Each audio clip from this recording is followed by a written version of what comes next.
You wake up to the sound of concrete cracking somewhere behind you, slow, deliberate, predatory. The street is ruined, cars melted into each other, smoke hanging low like a warning you can't ignore. But what freezes your breath isn't the destruction. It's the way the zombies move, not chaotic, not stumbling. They're scanning, adjusting, choosing. And the horrifying part is that they're not choosing at random. They're targeting specific types of survivors. The same way wolves isolate the weakest member of a herd. You push your back against a shattered wall, trying to stay as still as possible, watching the horde drift in eerie unison toward a lone figure who made a single mistake. He fit the profile. Because that's the secret no one told you at the beginning of the outbreak. Zombies don't hunt whoever's closest. They hunt whoever's easiest, whoever stands out, whoever broadcasts the signals they're designed to detect. And unless you know exactly what those signals are, you might already be giving them off without realizing it. My job is to make sure you don't. In this breakdown, I'll take you through the 7 types of survivors zombies target first. Not myths, not guesses, patterns, behavioral, biological, and psychological that determine who gets hunted and who gets ignored. As you listen, keep asking yourself one question. Which type are you drifting toward? Right now. Because the undead aren't just wandering, they're selecting. And if you don't understand how they choose their prey, you won't even notice they've chosen you until their shadows are already stretching over your last safe piece of ground. You hear the first clue before you see it. A sudden, sharp burst of footsteps slapping against broken pavement. Not steady, not controlled. A frantic stutter of terror. And the moment that sound cuts through the air, every zombie within 50 meters reacts the same way. Heads snap toward the noise, shoulders twitch, bodies pivot. They don't even look at you anymore. Their focus has shifted to the panicked runner. This is the type of survivor zombies target with absolute certainty because panic isn't subtle. It screams. When fear floods your system, your breathing spikes, your muscles tighten, and your stride turns wild and uneven. You stop thinking about silence or rhythm or direction. You just run. And that's exactly what the undead are hardwired to detect.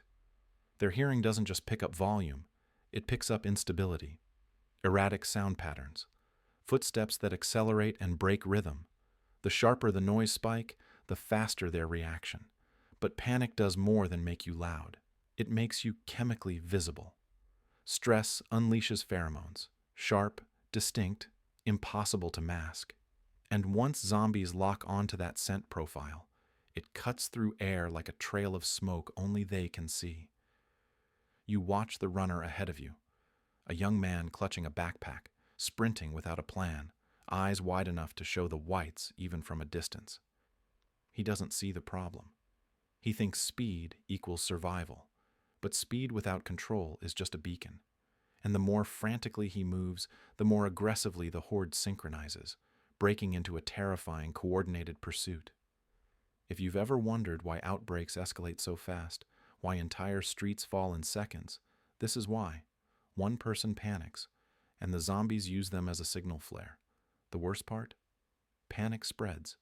You feel it trying to crawl into your own chest as you watch the mob pivot away from everything else and surge after him like a tide. His mistake could become yours if you so much as let your heartbeat slip out of rhythm.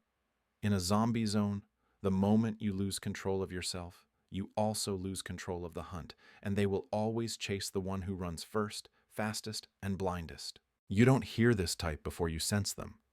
A faint metallic tang hits the air, subtle but unmistakable once you've learned what it means. Blood. Fresh. Exposed. And even before you spot the wounded survivor limping between 2 overturned cars, you already know the zombies have detected them too. Because out of all human vulnerabilities, bleeding is the one signal the undead never ignore. A wounded survivor moves differently. Uneven stride, shifting weight, slower reactions, a soft grunt each time pain pulses through the injury. These micro-patterns create a movement signature zombies recognize instantly. But the real danger isn't the limp.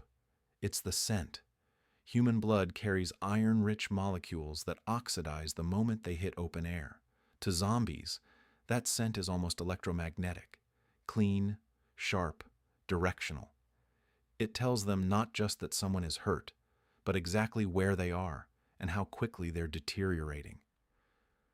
You watch the injured man realize too late that his attempt to hide the wound didn't fool anyone. His breathing is shallow, tight. He presses a hand against his thigh, but the dark stain has already soaked through the fabric. Every step leaves a microscopic mist, invisible to you, but not to them. The nearest zombie turns first, not fast, not dramatic, just a small tilt of the head, like an animal catching a distant vibration. Then another turns, then another. Within seconds, the entire cluster shifts its orientation toward the bleeding survivor, drawn by both scent and the staggered rhythm of his footsteps. He tries to move quietly now, but it doesn't matter. The signal is already out. That's the terrifying truth. The wounded don't just attract zombies, they anchor them. Once the undead lock onto a bleeder, they don't lose the trail unless something else produces a stronger signal. And almost nothing does. You feel the tension rising as you crouch behind your shelter, watching the horde close in. The man doesn't scream. He's smart enough to know it won't help, but his silence won't save him either. In outbreak zones, blood is a broadcast, a beacon, a death sentence delivered the moment the skin breaks. And if you ever find yourself wounded out there, even slightly, your survival stops depending on how fast you can run, and starts depending on how invisible you can make your own weakness, because the undead will always target the bleeder before anyone else. You hear him long before you see him. The booming voice, the clatter of metal, the sharp crack of a gun fired far more times than necessary. Every sound punches through the air like a flare, and the zombies respond instantly, almost greedily, turning toward the source with a unified pull that feels disturbingly intentional. This is the loud hero, the survivor who believes volume equals victory. He's the one shouting orders no one asked for, slamming doors behind him, smashing obstacles instead of slipping past them, and firing rounds not because he needs to, but because he thinks noise proves he's in control. It doesn't. It marks him for death. Zombies react to sound differently from humans. They don't just hear loudness, they track consistency. Repeated noises, predictable rhythms, sustained signals. A single gunshot might draw a few nearby infected. But 10 gunshots? 15? A voice echoing off concrete? That becomes a magnet, a summoning ritual. As you edge closer to the corner of a collapsed storefront, you finally see him. A man standing wide and tall, swinging a crowbar with unnecessary force, yelling something motivational that dissolves into the chaos. He thinks he's inspiring others. What he's really doing is painting a target so bright no zombie could ignore it, and the undead obey. They surge toward him with terrifying certainty, redirecting away from smaller, quieter movements in the environment, movements like yours. For a moment, you benefit from his mistake, but only for a moment, because loud survivors don't just attract zombies to themselves, they redirect danger across the entire area, disrupting the natural flow of the horde and scattering their attention in unpredictable waves. A noise this constant doesn't simply lure zombies, it wakes them. It activates dormant clusters. It pulls distant roamers who would have never come close. And the worst part? The loud hero always believes he's helping. He thinks volume intimidates the undead, as if noise could overwhelm instinct. But noise is their instinct. Sound to them is structure, an outline of where prey is standing, moving, breathing. As the hero continues his chaotic performance, you watch the first cluster reach him. He fights, but every strike invites 2 more shadows from the edges. He's brave, maybe, but bravery without discipline is just another liability. In a world ruled by silence and precision, the one who shouts the loudest is always the first to be silenced. You spot her at the edge of a shattered corridor, standing perfectly still, one hand hovering near a doorknob, eyes wide but unfocused, not frozen from fear, frozen from indecision. And in a zombie zone, hesitation is louder than a scream. She's the slow thinker, not slow in intelligence, slow in reaction. Someone who processes danger a fraction too long calculates options instead of committing, pauses to understand when survival demands instinct. And zombies detect that hesitation the way predators sense a deer that stops mid-stride. Movement in a crisis has a rhythm. Start, adjust, continue. But hesitation breaks that rhythm. A body that suddenly stalls sends off micro-signals, shifts in balance, irregular breathing, tiny quivers in posture, and those signals ripple through the environment like a stone dropped into still water. You watch as the nearest zombie turns its head, not towards sound or scent this time, but towards stillness. It's counterintuitive, but that's how they work. They're drawn to the absence of confident movement as much as to noise. A survivor who moves decisively blends into the complex motion of chaos. A survivor who freezes becomes a single, isolated point of attention. The woman finally chooses a direction, but too late. That 3-second pause was enough. The zombie's focus hooks onto her like a lock-in mechanism. It begins moving with that slow, dreadful certainty you've learned to fear, the walk of a predator that already believes the hunt is over. Her breathing quickens. She glances left, right, back at the door, then toward a narrow hallway she should have taken from the start. Every new decision compounds the hesitation. Every hesitation amplifies the signal. You want to shout at her to move, not to run blindly, just to move. Because action, even imperfect action, creates noise patterns that scatter attention. Stillness gathers it. She takes one step, hesitates again, and the undead respond instantly, accelerating just enough to close the gap.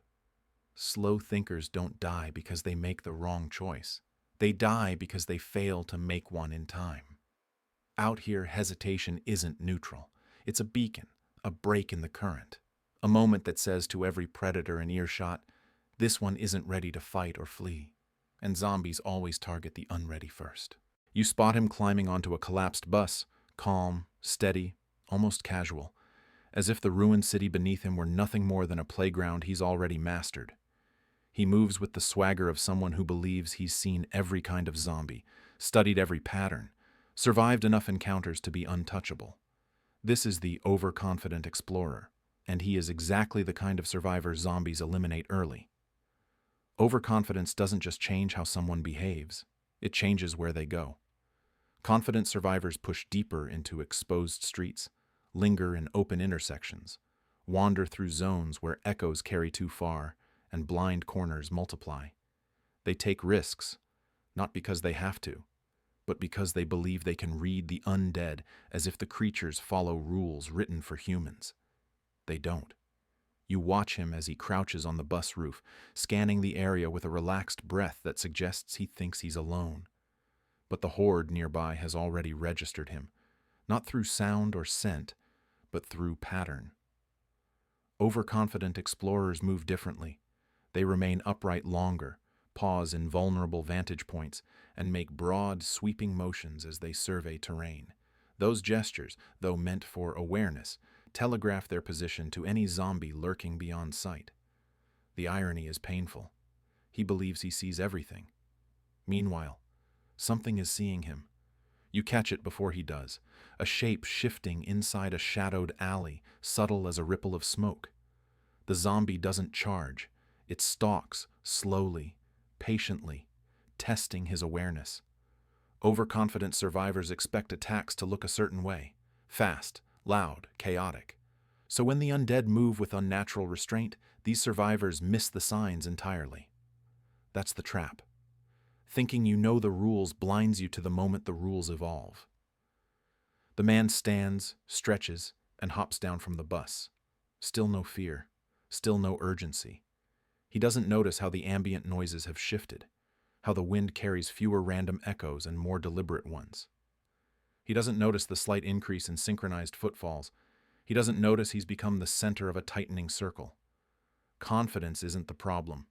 False confidence is. And in outbreak zones, confidence built on outdated assumptions is as deadly as any bite. Zombies prioritize the overconfident explorer not because he's weak, but because he stays exposed long enough for them to surround him without resistance. Strength can protect you. skill can protect you. But the belief that nothing can touch you, that's the belief that gets you touched first. You notice the hoarder before anyone else does, not because of what they're carrying, but because of how they move. Shoulders tense, eyes darting, breathing heavy from the weight of a pack so overloaded it shifts their entire posture. Every step they take produces a soft clink, a muffled rattle, the sound of metal brushing metal or bottles tapping inside cloth. To another human, it's barely noticeable. To zombies, it's a trail of breadcrumbs. This is the resource hoarder, a survivor who clings to supplies so tightly that the supplies themselves begin to betray them. Hoarders don't travel lightly. They travel like walking supply caches. The weight of their gear forces their gait into a strained pattern, slower, labored, uneven. That shift in movement rhythm makes them stand out in a crowd, like a badly tuned instrument in an otherwise steady march. But the real danger isn't the noise, it's the psychology. Hoarders isolate. They drift away from the group under the belief that keeping distance protects their stash. They slip into corners, alleys, or abandoned rooms just long enough to reorganize or hide items from others. Zombies exploit that instinct effortlessly. When a survivor separates from the group, their scent signature sharpens. Their noise signature becomes singular. Their silhouette becomes unprotected. And that's when the undead move. You watch as he steps behind a toppled vending machine, crouching low to adjust the straps on his pack. The shift releases another faint jingle, light but rhythmic. Zombies don't need volume. They need consistency, and his gear produces it. A nearby roamer pauses mid-shuffle. Head tilts, shoulders stiffen. It zeroes in on the tiny, repetitive sound, something steady enough to track, but not loud enough to blend into environmental chaos. High-value prey, predictable prey, easy prey. The hoarder believes he's hidden, yet the shadows behind him ripple as more zombies begin to converge, drawn not just by the sound, but by the hoarder's increased respiration. Stress fuels metabolism. Metabolism fuels heat. And elevated body heat creates a thermal signature that infected senses pick up like a lighthouse beam. His obsession with survival, keeping every tool, every can, every scrap, has turned him into a beacon of abundance in a world of scarcity. By the time he stands and begins creeping back toward the street, the horde is already adjusting, tightening angles, moving with coordinated interest. He has no idea. Hoarders rarely do. Their greatest fear is losing their supplies, never realizing the supplies are exactly what will make them lose their life. Out here, the ones who cling too tightly to what they carry become the ones zombies target first. Because weight slows you, stress exposes you, and isolation guarantees the undead won't have to share you with anyone else. You hear nothing from him at first. No clatter, no panting, no whispered argument with teammates. Just silence. A deep, isolating silence that doesn't belong to the world after the fall. And that's what makes you turn your head. Not noise, the absence of it. A lone survivor slipping between ruined buildings, moving quickly, confidently, but entirely alone. This is the lone wolf, the one who believes solitude is safety, who thinks fewer people means fewer mistakes. What they never understand is that zombies don't just hunt the loud, they hunt the isolated. In a group, human scent disperses. Footsteps overlap. Breathing patterns blend into a complex, multi-source signal that's difficult for zombies to track to a single point. But one person alone? Their scent trail becomes a single unbroken line. Their footsteps form a clear rhythmic pattern. Their heartbeat echoes through empty spaces with nothing to drown it out. Lone wolves become outlines, clean, distinct, easy to follow. You watch him maneuver through a narrow alley, checking corners with impressive discipline. He thinks he's reducing risk by cutting ties, by operating without anyone slowing him down. But every step he takes widens the sensory contrast between him and the environment. No overlapping footsteps, no shared breathing, no secondary sense. Just him. A solitary blaze in a dark field. That's when you notice the shift. The zombies nearby begin turning, not in a chaotic scramble, but in a synchronized slide, as if something invisible has brushed past them. They're not responding to noise, not responding to motion. They're responding to clarity. The lone wolf's signature, his heat, his scent, his footfall rhythm, is too clean to ignore. And he's too far from anyone else for the group to mask his presence. He pauses, sensing something wrong. His head angles, his fingers twitch near his weapon. But he's alone, and when you're alone, you only see one direction at a time. The undead don't share that limitation. They approach from 3 angles at once, slow enough to stay silent, fast enough that by the time he notices the shift in air pressure behind him, the circle has already closed. That's the tragedy of the lone wolf. Their strength, independence, turns into their fatal flaw. No one is watching their back. No one is sharing their signals. No one is diffusing their presence. In a world where zombies hunt patterns, the solitary survivor stands out more sharply than anyone, and the undead always move first toward the clearest silhouette in the dark. You stay low behind the burned-out frame of a taxi, watching the horde shift and reorganize in a way that shouldn't be possible, not for creatures driven by instinct, not for bodies that are supposed to be mindless. But the longer you study them, the more undeniable it becomes. They're not chasing individuals.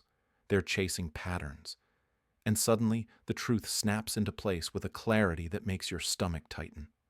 All 7 survivor types, the panicked, the wounded, the loud, the hesitant, the overconfident, the hoarder, the lone wolf, they're different on the surface, but underneath, they share the same fatal trait. Each one is a break in the rhythm of a functioning group. Zombies don't target types of people.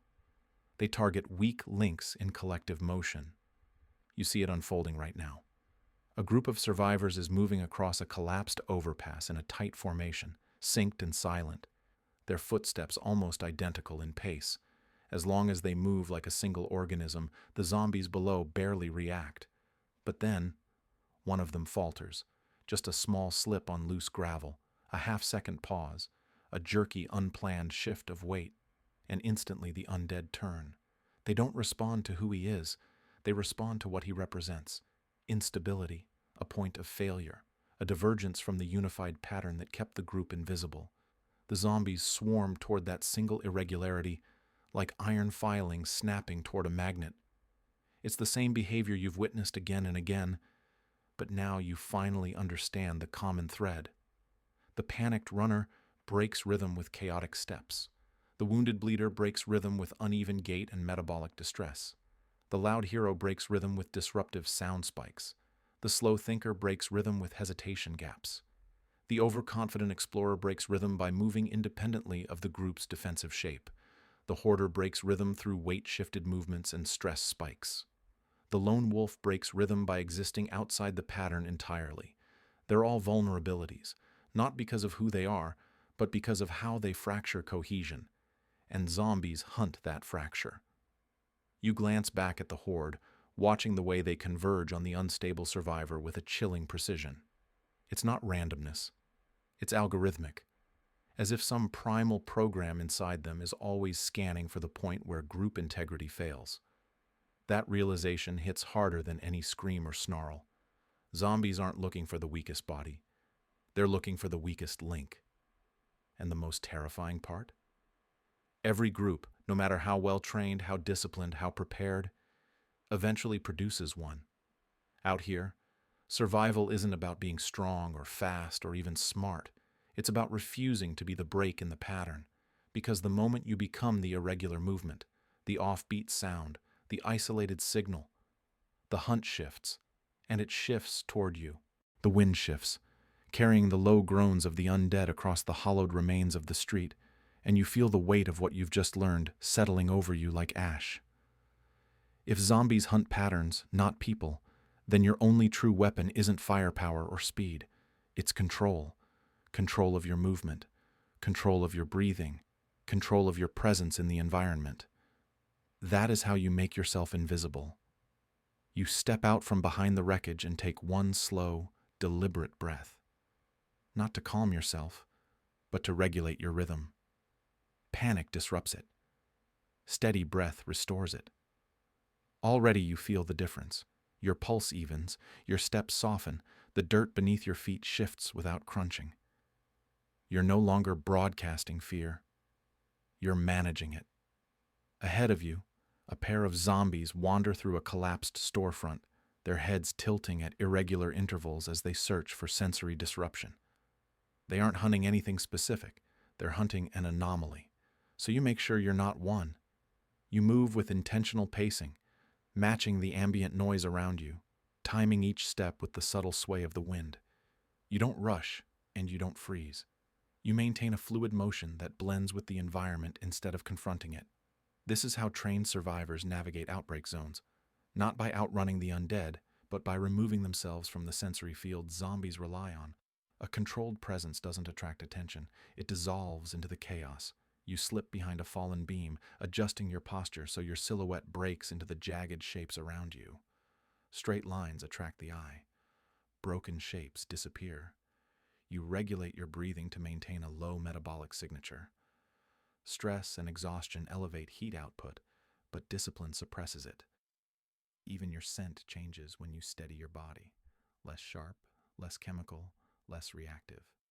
Noise discipline is next. You avoid metal surfaces. You shift your weight on the external edges of your feet. You keep objects secured to prevent clatter. Everything you do now reduces the signal zombies use to target their prey. Finally, you maintain cohesion with the small group behind you. No drifting apart, no unnecessary solo scouting. Your footsteps align, your breathing patterns synchronize. Together you become one signal, a complex, blended signature the undead struggle to separate into components. They sense movement, but not vulnerability. They sense presence, but not a break in the pattern. You feel the air shift again as a cluster of zombies passes dangerously close, and for a moment, you're certain they'll turn toward you. But they don't. They drift past like smoke missing its mark. And that's when you understand the truth. You aren't safe. You're simply not chosen. Out here, survival doesn't mean defeating zombies. It means denying them a reason to choose you. And if you master control of your fear, your body, your rhythm, you remove yourself from the list of easy targets. Because zombies may hunt the weak link, but they cannot hunt what they cannot isolate. You feel the city holding its breath, a kind of unnatural stillness settling over the ruins as if the undead themselves are listening, waiting. You've learned how zombies choose their targets, how they scan for breaks in human rhythm, how they exploit panic, injury, noise, ego, hesitation, isolation. And for a moment, you allow yourself to believe you finally understand the rules of this apocalypse. But then the ground trembles, not violently, subtly, a shift, a ripple, the kind that precedes a pattern change in a predator species. You glance toward the far end of the boulevard, where a cluster of zombies stands unnaturally still, not roaming, not reacting, almost observing. The survivors beside you freeze as well, sensing the shift in atmosphere, though none of them understand its meaning yet. You do, because you've been tracking these creatures long enough to notice when their behavior drifts. And this is drift. Early in the outbreak, the 7 types you've identified were the primary triggers: the panicked, the wounded, the loud, the hesitant, the overconfident, the hoarder, the lone wolf. These patterns dictated who got targeted first and who lived long enough to adapt. But over recent weeks, data has begun to fracture. Encounters that should have followed predictable selection rules haven't. Zombies ignoring panicked runners. Zombies bypassing wounded survivors. Zombies abandoning sound cues they once responded to instantly. Something is changing. And as you study the cluster ahead, their posture, their spacing, the eerie alignment of their heads, a cold realization presses into your ribs like a knife. They are no longer reacting only to weakness. They're searching for something else, a new trait, a new signal, a new type of human target. You watch one of the infected lift its head and inhale, not sharply, not aggressively, but slowly, deliberately, as if sampling the air for a signature you don't yet understand. Another tilts its body in a way that suggests coordination instead of instinct. The group behind you whispers nervously, but their fear isn't what matters. What matters is that the zombies aren't looking at any of you. Not yet. They're looking through you, as if waiting for a different presence, a different pattern, a different kind of survivor entirely. And the worst part? You don't know what that type is. Not yet. But the undead do. You can feel it in the tension of the air, in the way their movements quiet into something focused, anticipatory. They have already begun rewriting their hunting algorithm. They have already identified the next vulnerability. And somewhere out there, maybe even among the people standing behind you, that new target type already exists. You steady your breath, not to hide, but to prepare. Because everything you've learned still matters until the moment it doesn't.